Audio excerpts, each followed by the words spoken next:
The Michael Hatfield RE/MAX team presents Real Estate and More. Bay Area real estate is different than in all of America. And why? What's up with home buyers? What's on sellers' minds? How is the market? And much, much more. Now, here's your host, Michael Hatfield. Welcome to the Real Estate and More show, and thank you for tuning in today. We have an incredibly interesting topic today that may affect all of us at some point in our life. Finding one's purpose with assisted living. And to learn more, we have a man who is very experienced in many of the ins and outs, as he is a former executive director of multiple assisted living facilities. He'll talk to us a bit about how they're different than nursing homes and other rehab facilities. And I've known this man for more than 13 years, regard him as a friend, and hold him in very high regard. On the show today, we have Mr. Leonel Morales. He goes by Leo. Everybody knows him by Leo. Welcome to the show, Mr. Leo Morales. Good morning, Michael. It's a pleasure being here with you. Oh, I could not do this show without people like you, my friend. Anyway, Leo, I've known you for going on, 13 to 20 years. I'm not sure, but starting with the care of my mother at one of your facilities, you did just a phenomenal job. Tell us a little bit about you as a person, how you got into it, and those kind of particulars. Perfect. Michael, it's a funny story. I used to work in properties in a pretty large company, and my territory was Alameda, East Coast, the East Bay. I was growing on the company quite nicely, and I was put in charge of new acquisitions.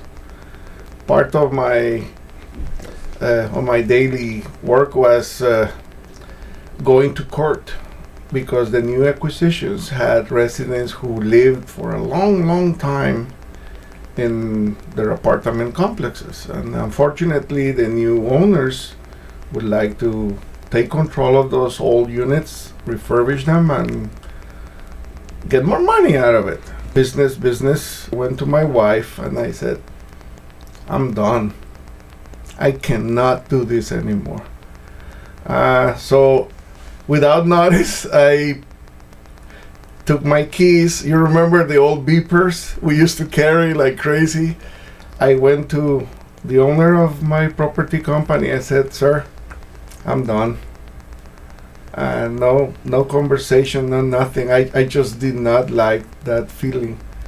The good Lord has always been close to us, and within a week, a good friend of mine says, Leo, would you be interested in working with seniors?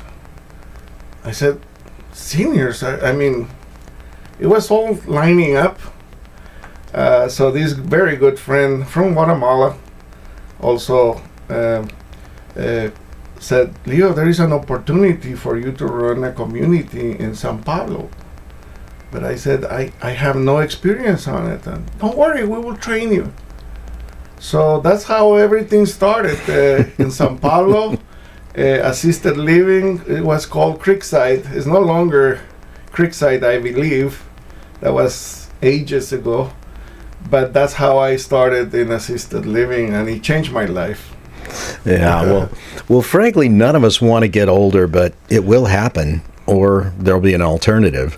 So why not make your home a place in a great social environment where you can do things and have a purpose? I think having a purpose in life is really important for anyone, whether or not you're of the boomer image or age, or whether or not you're a millennial. It's important to have that purpose, and sitting around watching TV as an elderly person is not the way to go, but once in a while it'd be pretty neat, don't you think? It's actually, Michael, that is the model for assisted living. The understanding that a senior person and an adult that has gone through the life and is pretty much alone, living at home becomes a burden because they are so lonely. That is the number one problem, because Usually, the husband or the wife are no longer with them. In many cases, the ladies outlived us for quite a few years. So it is mostly is dominated by ladies, and they become exactly like you mentioned. That TV, that box, it becomes their medium of receiving 99% of the time bad news. Yeah, for sure. Very seldom they turn to the weather channel and the storm is coming, but is the bad news that keeps feeding their soul, and that is not good for anybody. Well, we are actually social animals. We enjoy the get together, the tribe, so to speak, working on projects that have purpose and doing things like that. And if you isolate a person, it's pretty much like you would a dog. I mean, you want to make a dog mean, isolate them, make them lonely, put them in a pen, and then hold the food back. And then you've got that. So, it's so important that in the case of assisted living, that there's a distinction between assisted living and nursing homes and rehabilitation. Yes. And I have to share with the audience, my mother was under the care of Leo and his wonderful staff for a number of years. Just did a wonderful job at keeping her social. She had her own independence, her own apartment, a little bit of balcony there, which was really nice. She'd go down to the dining room, she'd sing, she'd play bingo, she would chat with people, and that's the difference, I think, between what people think of nursing homes or rehabilitation centers, wouldn't you say? Oh, it is exactly that, Michael. This generation, remember, they grew up in a very social environment. They were part of that cocktail hour. The ladies put those beautiful dresses and the coiffed hair, and they always look. Yeah. See my smile here, with the cocktail hour part. Yeah. It really became a status quo for them to have that social weight. The husband with a martini, right? Like June Cleaver, that perfect marriage in the 50s. It just, that's how that generation grew up. And she worked hard all day in the house, but when the husband was coming, she looked like $1,000,000. Oh, man. It was his girl. This guy who went to Europe and fought, or the Pacific Theater. I mean, these guys wanted to be surrounded of beauty, and the wife was the crown jewel or their little castle, Absolutely. And to me, that is one of the biggest blessings. This generation truly was the best. What Tom Brokaw said is the greatest generation that allowed people like me to come from Guatemala and be part of this American dream. That's why I feel honored to have the opportunity to serve them with such dedication and gratefulness. It's a great opportunity for anybody if that's what they would like to do. We're going to take a short break. We'll be right back. Welcome to the Real Estate Minute with RE/MAX expert Michael Hatfield. Michael, what traits should we look for in selecting an agent? Look for a deal maker with a positive attitude who will work tirelessly for you. An agent who is adept in multiple offer situations, drafting contracts, marketing and advertising a client's home, is familiar with multiple cultures, experienced in mortgage financing, inspections, and escrow, is a huge asset to his client. What can you do as a plus for clients? Your agent is your eyes and your ears, one who works behind the scenes on your behalf. A great attitude, working well with others, and keeping clients' priorities number one is a given for us. Call 925-322-7775 now to schedule an appointment or complimentary home analysis. For excellence in real estate, call the Michael Hatfield RE/MAX team at 925-322-7775 or go to michaelhatfieldhomes.com. Now let's get back to Real Estate and More with your host, Michael Hatfield. But One of the big big aspects that I found that was really interesting is that you had such a wonderful staff that worked for you. I recall very clearly that if somebody wasn't doing their job as far as maintaining this or that, they would jump in. You had a lady there that was just the most delightful, humorous woman ever, and she was just amazing. I can say her first name. Her first name was Flita. I loved her to death. She was just an amazing, great, kind-hearted lady. And then, not to mention, the real professional, Joanne. She was the medical director. I don't know. She's probably still there. Yes, they are. Flita is retired, and yes, earlier we were talking about a little bit of the success of any leader. It's not the leader; it's the staff. It's the people that he surrounds with. Flita, with her hats, she always wore these hats, man, and. Her caring attitude from the beginning. She was our sales director, and she was the tip of the spear. She was sharp, man, and she kept you in check. And all the sons and daughters loved her because she was the face of Atria. They were buying Flita, surrounded by Atria with all the hourly stuff. Joanne was in charge of the care portion. The medication management and all that, very, very different roles, but without the two of them, it was impossible to achieve the success that I was blessed with. Absolutely. Before we go any further, would you do a brief explanation of the difference between assisted living and like a nursing or rehabilitation center, please? Yes, I think that's a very common misunderstanding. In particular, Atria, in Valley View and most of their communities, the approach is a social environment. A nursing home is a continuation after you've been in the hospital. A rehab center is a place where a physical therapist will come and give you a workout even though you don't want it. They need to do it. Their medication, their diets are very, very strict and very medical oriented. Assisted living is a enhancement of your diet. A little indulgence with the cakes, the desserts, but a glass of wine. A glass of wine, exactly. There was a performers. Exactly. There was a new wave. We created an area called the Bistro.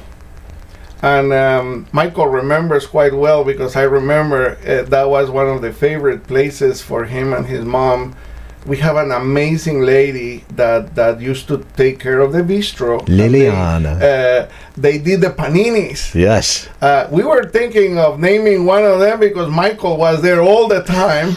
So we were going to call Panini Michael. But anyways, it was so special to see that enjoyment in them. Because again, this generation enjoy a trip to a restaurant with their husband or their friends, and Atria was able to provide that.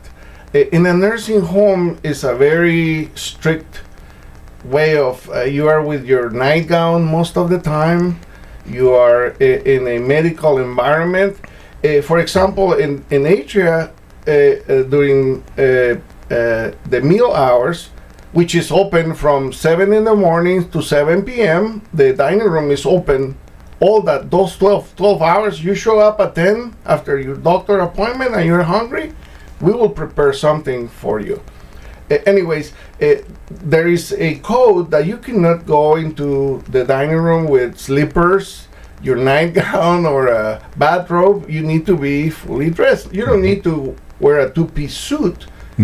Most of them they do, but you're welcome to come, feeling comfortable. So Yeah. it is a great difference. The social, it's absolutely social. People think, my mother resisted that a lot at the beginning. She says, I don't want to go into a nursing home because her impression or perception of one is different. That's a rehab center normally, but Atria is something else again with the assisted living. I got to tell you, ladies and gentlemen, we're chatting with Mr. Leonel Morales, former executive director of Atria facilities in Walnut Creek and Lafayette. And these facilities of 300 private apartments are in a big way a social club for seniors. It's like being on a cruise sometimes, and while keeping aging residents safe and giving them a purpose. And I'm going to go on. I'm going to say that there was one time I was having lunch with my mother, and I was talking. I was flying at the time for a major airline, and I was talking about my trip. I went to France, and I was coming back, and I was talking to Mom, and then there was this lady that piped up in the table next to her. She says, I was with United Airlines. I was seniority number 3 at the time, and she was probably the oldest resident in there. I don't remember her name, but she was 103 years old at the time, and she was actually United Airlines flight attendant number 3.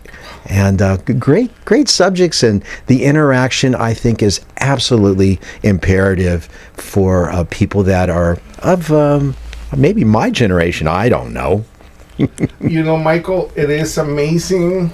I used to take my kids quite often to visit them because they were living history. We have, I remember clearly, an amazing resident who was present in the search for Amelia Earhart. He was an officer in one of the carriers that was looking for her. He was also a Pearl Harbor survivor, participated in World War II in the Navy. These people were, I had a group of ladies. One of them was a nurse, a flying nurse, that took participation in World War II. This is, you talk to these people, and the funny thing is, we did it. Yeah. Here I am. My excitement is running a yellow light, and these kids, they were flying, P-51 Mustangs, and they were flying or in charge of a carrier or a ship or something that is amazing. So our ability to interact with them and bring back just listening to them, it will enrich your life tremendously. Wow, it's just incredible. One of the things that Atria Valley View does, and I'm not putting on an advertisement for that, but I'm saying that they have this wonderful assisted living facility that, and not just facility, but many, and they operate to the social benefit of the residents. And I got to say that I really appreciate that, and everything that Fleeta and Joanne did with my mother. My mother was one of those kind of people that you were talking about a moment ago, is where, she shows up and she's dressed to the T, lipstick, had her face on. If she couldn't, she would always do this. And then next door to her was Josephine, who was the mother of one of my better friends. And the two of them were just always so delightful. Oh, come on in. And they'd only be going next door. But that was okay because they had a life.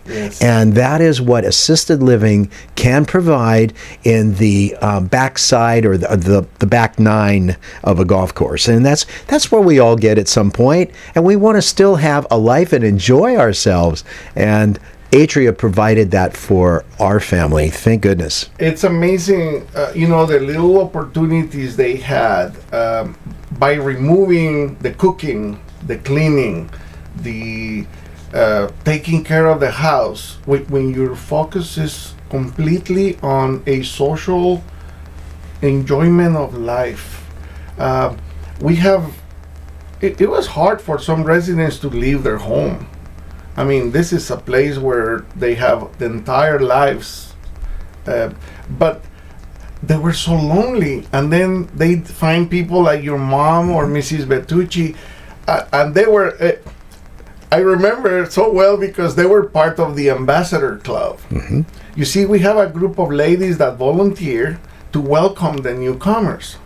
Because it was hard. It was like your first day in school, you know, you sometimes don't know anybody. Mm-hmm. But these ladies, man, at the end of that first meal, the entire group was laughing and they was having such a wonderful time.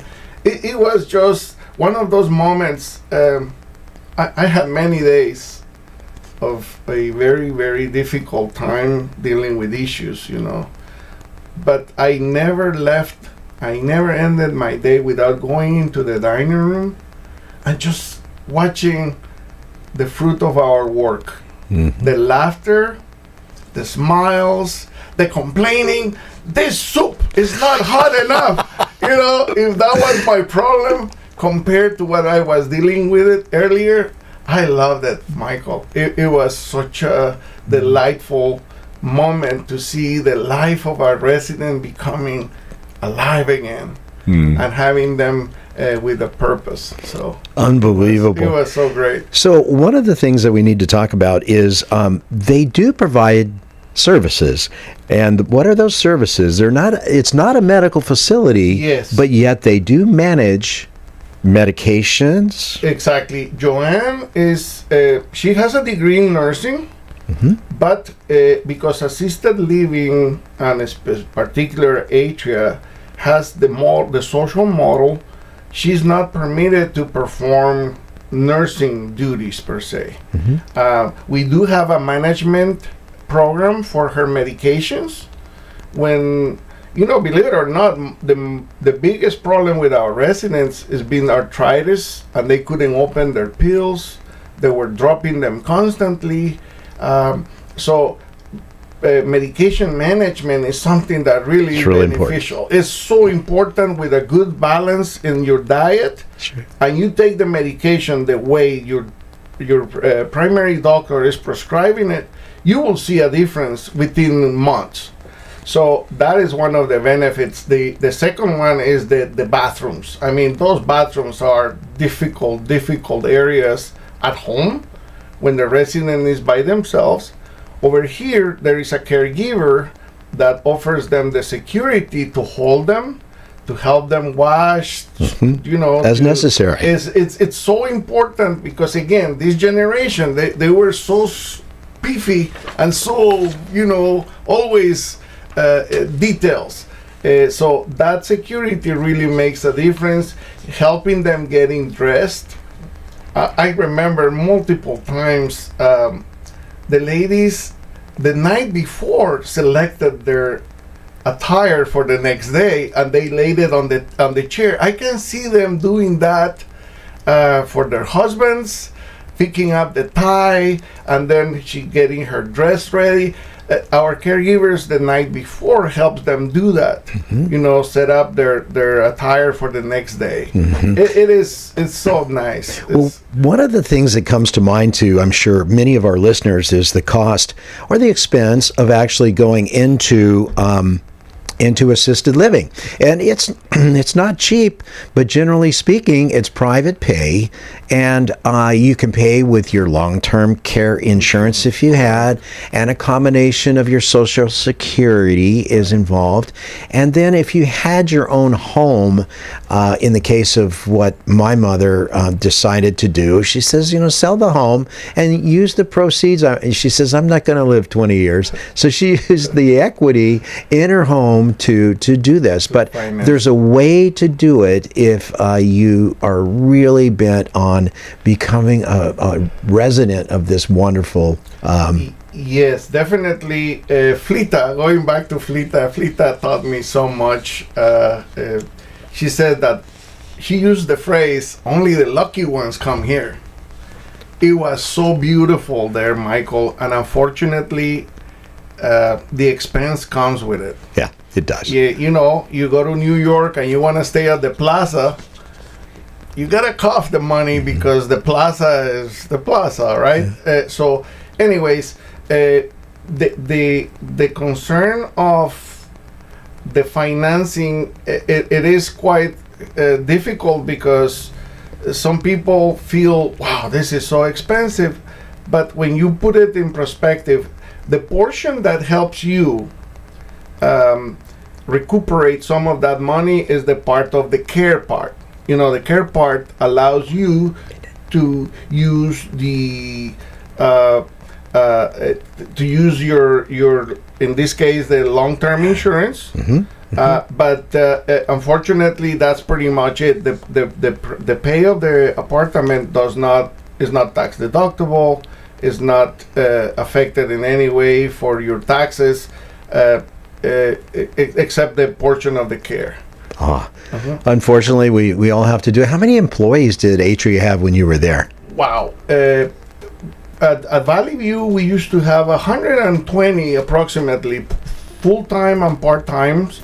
It's a 24-hour operation. Yes, it is. And then when Atria created what is called the cluster, offering 3 different communities, they were located within 10 minutes of each other.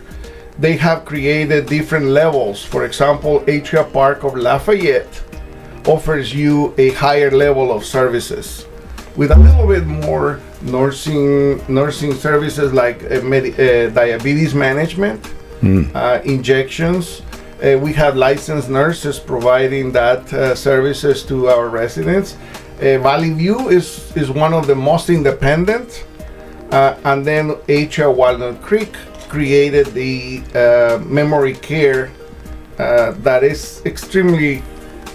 It doesn't look like memory care. It's so beautifully done with walking trails. It is an amazing place for the type of resident that is in the beginning of the memory care situation. Giving purpose to an older person who may have a different point of view of life is not always easy, but if the life occasion calls for your loved one, it is comforting to know there is much purpose to life in an awesome assisted living environment. We've ran out of time today, and I've asked Mr. Leo Morales, former executive director of the Atria Assisted Living Locations, to return next week to finish our questions. For today, though, thank you for sharing your considerable experience with us. You've been listening to the Real Estate and More Show. Interesting people, topics like assisted living with purpose, and Bay Area real estate. Listen to archived Real Estate and More shows at michaelhatfieldhomes.com/radio. That's michaelhatfieldhomes.com/radio. The Real Estate and More Show is podcast on demand on Spotify, Amazon, Apple, iHeart, Pandora, and most major podcast platforms as well. I'm your host, Michael Hatfield. We'll be right back with our next special guest. Stay tuned. Views and opinions expressed are based on current economic and market conditions and are subject to change. Information on the show provided for illustrator purposes only and does not constitute professional or legal advice. Information from sources deemed reliable, but accuracy and completeness not guaranteed. Michael Hatfield and the Michael Hatfield RE/MAX team have no liability for information discussed on the show. Consult with qualified professionals prior to taking action.